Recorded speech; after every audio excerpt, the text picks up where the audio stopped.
అందరికీ నమస్కారం అండి. గత సంవత్సరం 2019లో ధర్మాన ప్రసాదరావు గారు నేను కలిసి సీట్లు అనౌన్స్ చేశాము. మళ్ళీ 2024 కూడా మా ఇద్దరిని పిలిచి అవకాశం కల్పించిన జగనన్నకు ఎల్లవేళ రుణపడి ఉంటామండి. సీట్ ఇచ్చిన దానికంటే మళ్ళీ మమ్మల్ని పక్కన కూర్చోబెట్టుకొని లిస్టు చదివించిన దానికి చాలా సంతోషపడతా ఉన్నాం. ఎందుకంటే మునివేళ్లతో కూడా ముట్టుకోవడానికి ఇష్టపడిన చాలా సమాజం నుంచి వచ్చిన వాళ్ళం.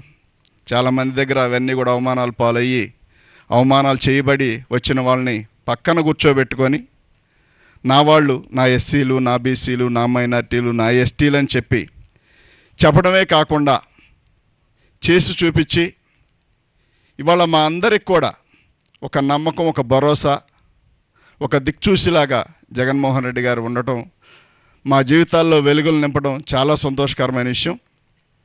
గతంలో ఎవరు చెప్పిన మాటలుగాను, ఓట్ల కోసం చెప్పిన మాటలుగానే మిగిలిపోయాయి. ఎప్పుడో ఒకప్పుడు మమ్మల్ని అంటూ అత్తుకునే వ్యక్తి,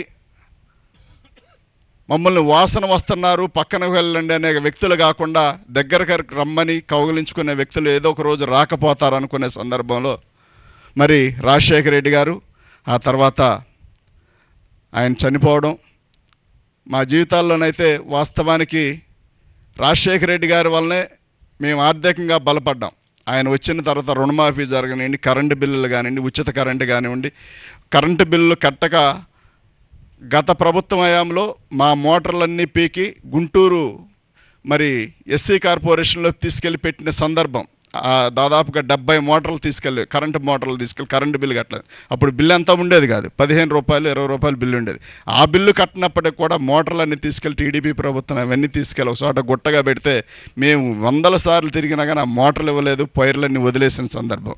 కానీ అదే రోజుల్లో రాజశేఖర రెడ్డి గారు రావడం, అదేవిధంగా మా అందరినీ ఆదుకోవడం, బ్యాంకు లోన్ పెట్టినప్పుడు లోన్ రద్దు అవడం, మేము ఇందిరమ్మ కాలనీ ఇస్తే రాజశేఖర రెడ్డి గారు ఇస్తే ఇప్పుడు కూడా ఉండే ఇల్లు అదే.